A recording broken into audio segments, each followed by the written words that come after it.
Ever since the dawn of humanity, the insatiable human lust for power and conquest has defined the rise and fall of empires, states, and kingdoms at the expense of human life, dignity, and freedom. Perhaps no war in history best describes this better than the Second World War, the deadliest war in history with over 70 million deaths, 50 million of them civilian. It was within this tragic context that the world states got together in 1949 to sign the Fourth Geneva Convention, a convention aimed at protecting civilians. But this raises the question, did the Fourth Geneva Convention really result in the protection of civilians?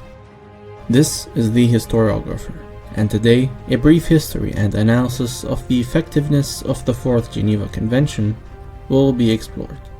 While the first, second, and third conventions dealt with the rules of war for armed combatants, it was the Fourth Geneva Convention in 1949 that specifically dealt with civilians in war zones, hence marking its importance. The Fourth Convention, in short, called for these key points. 1. The protection and the humane treatment of civilians in war zones, regardless of their race, origins, or religion. 2. The prohibition of violence against civilians, such as collective punishment and the premeditated destruction of property. 3. The accordance of a special protection status to hospitals, schools, and UN centers that hold refugees. However, as the second half of the 20th century has shown, and with the world embroiled in a deadly Cold War whose flames caused a cascade of wars and conflicts, little effort was accorded to actually enforcing the Fourth Geneva Convention, or any previous convention for that matter.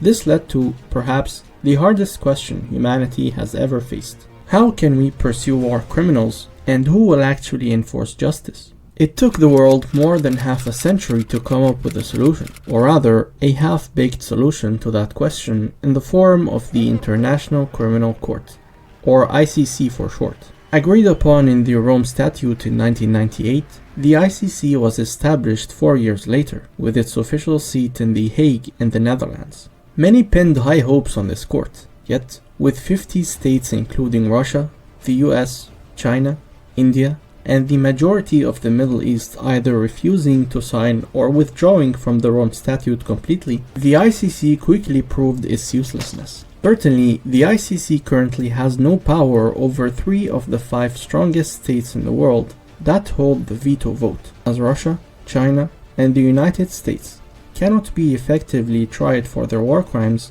in the absence of their signature on the Rome Statute. To add insult to injury, and to answer the second half of the question, who will actually enforce justice, there is no central government in today's world to enforce international law. As such, the Fourth Geneva Convention, as well as the International Criminal Court's purpose, are now mainly reduced to twofold. Firstly, these laws may convince any warring states to conduct war while respecting said international law and protecting the lives of civilians. Secondly, any violation of these preventative laws provides a casus belli, or a reason for other states to intervene. Brutally, however, this second purpose can be misused by nations intervening for a completely different Machiavellian purpose. While this may sound romantic, not all hope is lost, and there might be some solutions to hold today's war criminals accountable, and thus uphold the Fourth Geneva Convention to protect civilians. For example, a good start would be that all major powers sign the Rome Statute. This would give the ICC more weight. Secondly, a UN central government must be formed, supported by all nations, to uphold justice by force of arms. This will prevent any nation from acting with impunity and taking justice into its own hands.